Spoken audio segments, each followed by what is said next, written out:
Hi friends, welcome back to our channel మా ఇంటి రుచులు. నేను మీ స్మార్ట్ విజయ. ఈరోజు నేను చేసి చూపించబోయే కర్రీ ఏంటంటే ఎగ్ కర్రీ చేసి చూపిస్తానండి. ఎగ్ కర్రీకి కావాల్సిన పదార్థాలు తయారు విధానం ఎలాగో చూద్దాము. ముందుగా స్టవ్ వెలిగించుకుని కడాయిని అయితే పెట్టుకుందామండి.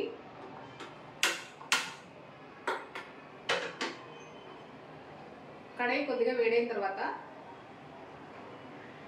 కావాల్సినంత ఆయిల్ అయితే వేసుకుందాము. ఆయిల్ వేసుకున్నాం కదండి. ఆయిల్ వేడైన తర్వాత నేను 4 గుడ్లు అయితే తీసుకున్నాను. గుడ్లను ఆల్రెడీ బాయిల్ చేసి పెట్టానండి. ఇవి ఇప్పుడు ఆయిల్లో వేసి వేయించుకుందాము.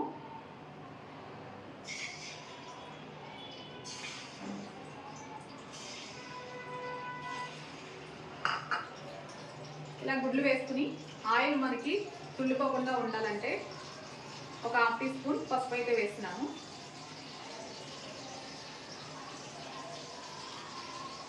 పసుపు వేసుకోవడం వల్ల ఆయిల్ ఎటు తుల్లిపోకుండా గుడ్లు అయితే బాగా వేగుతాయండి. మధ్య మధ్యలో తిప్పుకుంటూ అన్ని వైపులా బాగా వేగేలాగా అయితే వేయించుకోవాలండి.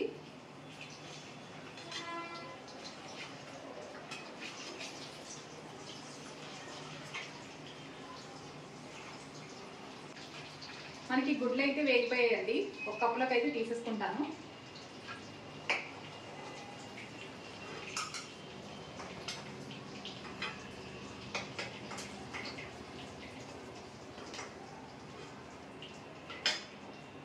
చూసారు కదండి, అన్ని వైపులా మనకి బాగా వేగిపోయాయి.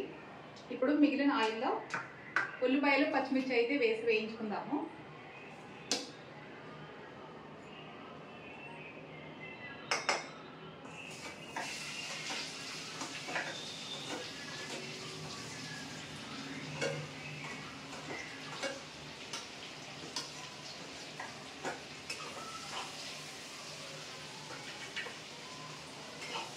మనకి ఉల్లిపాయలు మంచి బ్రౌన్ కలర్ వచ్చేంత వరకు అయితే వేయించుకోవాలి.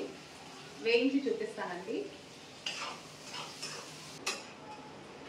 మనకి ఉల్లిపాయలు బ్రౌన్ కలర్ అయితే వచ్చేసాయండి. చూసారు కదా ఫ్రెండ్స్. ఇప్పుడు టమాటాలను కూడా వేసి ఒక 2-3 నిమిషాలు మూత పెట్టి అయితే మగ్గించుకుందాము.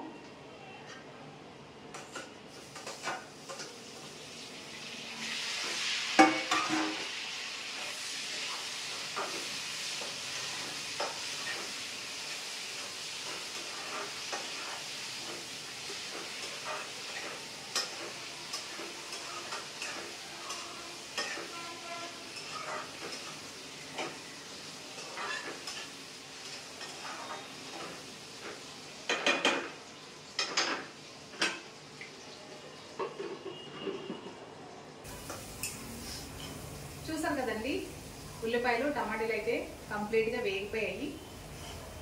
ఇప్పుడు 2 స్పూన్లు కారం అయితే వేస్తున్నాను.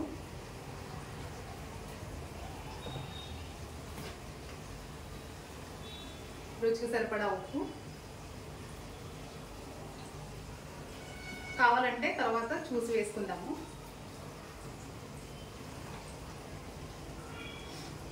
ఇలా ఒకసారి బాగా కలుపుకోవాలి.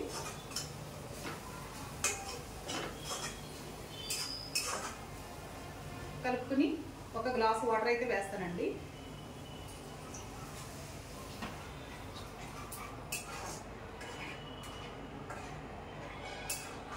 నేనైతే 4 గుడ్లకి 1 ఉల్లిపాయ 4 టమాటాలు అయితే తీసుకున్నానండి. చూసారు కదండి, వాటర్ అయితే వేసేసుకున్నాము. ఇప్పుడు మీడియం ఫ్లేమ్లో పెట్టి ఒక 10 నిమిషాలు అయితే ఉడికించుకోవాలి. గ్రేవీ అయితే దగ్గరకు వచ్చేసిందండి. ఇది చింతపండు ముందుగా శుభ్రంగా కడిగి నానబెట్టి చింతపండు గుజ్జునైతే తీసాను. ఇది మనకి చాలా తక్కువ పడుతుందండి, ఎందుకంటే టమాటాలు వేసుకున్నాం కదా, కొంచెం అయితే సరిపోతుంది. ఇప్పుడు చింతపండు గుజ్జును కూడా వేసేసుకుందాము.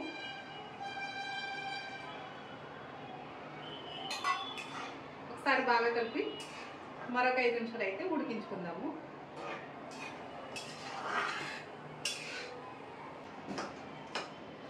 చూసారు కదండి, మనకి కర్రీ అయితే దగ్గరకు అయిపోయింది. ఇప్పుడు ముందుగా ఉడికించుకుని ఆయిల్లో వేయించుకున్న గుడ్లు అయితే వేసుకుందాము. ముందుగా వేస్తే గట్టిగా అయిపోతాయండి, అందుకే నేను ముందుగా వేయలేదు. స్టవ్ ఆఫ్ చేసుకునే ముందు అయితే వేస్తున్నాను.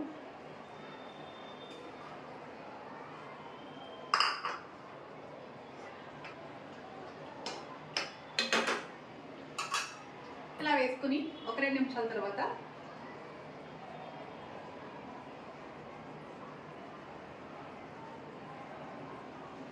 సన్నగా కట్ చేసుకున్న కొత్తిమీర కూడా వేసుకుందాము.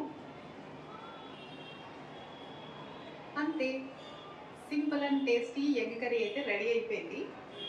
ఈ రెసిపీ తప్పకుండా మీరు కూడా ట్రై చేయండి. నచ్చినట్లయితే లైక్ చేయండి, షేర్ చేయండి. ఇప్పుడు ఒక 2 నిమిషాల నుంచి స్టవ్ అయితే ఆఫ్ చేసేస్తాను. ఎగ్ కర్రీ అయితే రెడీ అయిపోయింది. చూసారండి ఎంత కలర్ఫుల్గా ఉందో. చూసారు కదండి, simple and tasty egg curry అయితే రెడీ అయిపోయింది. ఈ రెసిపీ తప్పకుండా మీరు కూడా ట్రై చేయండి. ట్రై చేసి ఎలా వచ్చిందో నాకు కామెంట్ చేయండి ఫ్రెండ్స్. నా ఛానల్ని ఫస్ట్ టైం చూసినట్లయితే సబ్స్క్రైబ్ చేయండి. Thanks for watching. బాయ్ అండి.